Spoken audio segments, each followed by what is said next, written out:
আসলে ঘটনাটা খুব সোজা, কিন্তু সোশ্যাল মিডিয়ায় সেটা নিয়ে বেশ বড় ঝড় উঠেছে। সবাই বলছে এটা কি করে ফেলল রোহিত।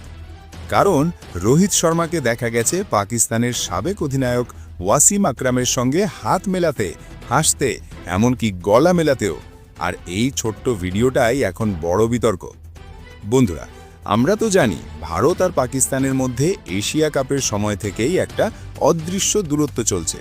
মাঠে ম্যাচ হলেও খেলোয়াড়দের মধ্যে খুব একটা কথা বলা বা হাত মেলানোর দৃশ্য দেখা যায় না।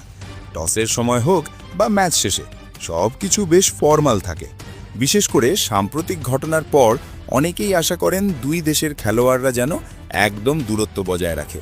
সেই কারণেই যখন হঠাৎ করে রোহিতকে ওয়াসিম আকরামের সঙ্গে হাসি মুখে দেখা গেল, অনেকেই অবাক হয়ে গেলেন। ঘটনাটা হয়েছে কলম্বোতে।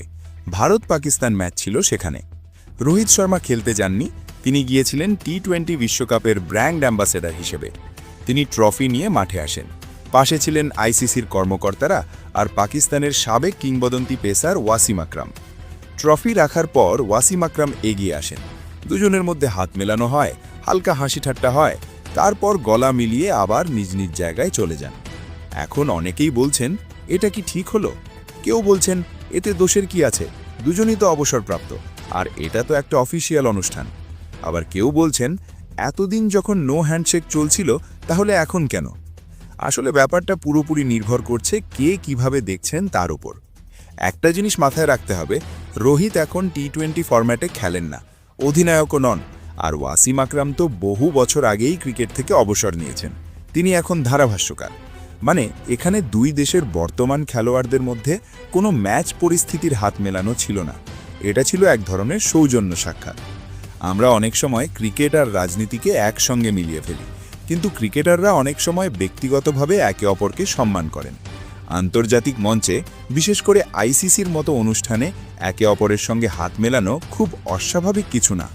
বাইরে থেকে দেখলে এটা হয়তো বড় ইস্যু মনে হচ্ছে, কিন্তু যারা সেখানে ছিলেন তাদের কাছে এটা হয়তো খুব স্বাভাবিক একটা মুহূর্ত ছিল।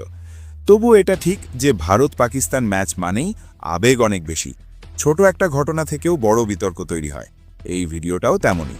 কেউ বলছে রোহিত ঠিক করেছেন, ক্রীড়া সুলভ আচরণ দেখিয়েছেন, আবার কেউ বলছে সময়টা সংবেদনশীল ছিল। শেষ কথা হলো, রোহিত সেখানে কোনো ম্যাচের উত্তেজনার মধ্যে হাত মেলাননি। তিনি একজন ব্র্যান্ড অ্যাম্বাসেডর হিসেবে গিয়েছিলেন আর একজন সাবেক ক্রিকেটারের সঙ্গে সৌজন্য দেখিয়েছেন। এখন এটা ঠিক না ভুল সেটা প্রত্যেকের নিজের মতের উপর নির্ভর করছে। আপনার কি মনে হয়, এটা একদম স্বাভাবিক ঘটনা নাকি একটু এড়িয়ে যাওয়াই ভালো ছিল?